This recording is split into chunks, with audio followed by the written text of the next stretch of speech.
നമ്മളിവിടെ പറയുന്നത് എന്താ? ഇപ്പോൾ രാജ്യത്ത് RSS ഒരു മുഖ്യ ശത്രുവായി നിൽക്കുന്ന സമയത്ത് അതുപോലെ രാഷ്ട്രീയം പറയുന്ന, അതുപോലെ മതരാഷ്ട്രവാദം മുന്നോട്ട് വെക്കുന്ന അപകടകരമായ ഒരു സംവിധാനം, മുസ്ലിം സംവിധാനത്തെ, മുസ്ലിം സമൂഹത്തെ ആകെ ഒന്നിച്ച് നമ്മുടെ മതനിരപേക്ഷ പാതയിൽ അണിനിരത്തുന്നതിന് പകരം ഇവരെ അടർത്തി മാറ്റി ഒരു ജമാഅത്തെ ഇസ്ലാമി എന്ന് പറയുന്ന സംഘടന ഉണ്ടാക്കി തീവ്ര വർഗീയത പറഞ്ഞ് മതരാഷ്ട്രവാദം പറഞ്ഞ് മുന്നോട്ട് പോകുന്നവരെ എന്തിനാണ് ഇവർ അംഗീകരിക്കുകയും പിന്തുണക്കുകയും ചെയ്യുന്നത്? മുസ്ലിം സമുദായത്തിൽ ഇവർക്ക് അങ്ങനെ ഒരു പിന്തുണയുണ്ടോ?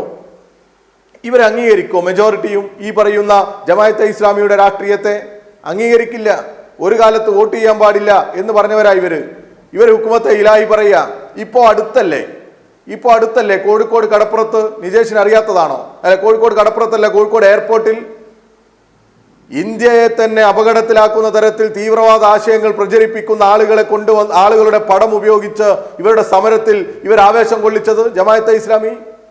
തള്ളിപ്പറയാൻ തയ്യാറാവണ്ടേ ഇവർ ചിലര് ജമാഅത്തെ ഇസ്ലാമിയെ തള്ളിപ്പറയും, ചിലര് ജമാഅത്തെ ഇസ്ലാമിയെ പിടിച്ചൊക്കത്തിരുത്തും. എന്നിട്ട് ഒരു അഴകുടമ്പൻ നിലപാടുകൾ സ്വീകരിച്ച് ജനങ്ങളെ പറ്റിക്കുന്നു എന്നുള്ളതാ ഇവിടെ നമ്മൾ കാണേണ്ട കാഴ്ച.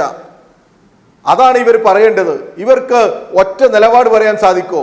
ഇവർ പറയട്ടെ, ജമാഅത്തെ ഇസ്ലാമി ഞങ്ങളുടെ സഖ്യകക്ഷിയാണ് എന്ന് പരസ്യമായി പറയാൻ നിങ്ങളുടെ DCC പ്രസിഡന്റിനോട് നിങ്ങൾ ആവശ്യപ്പെടുമോ?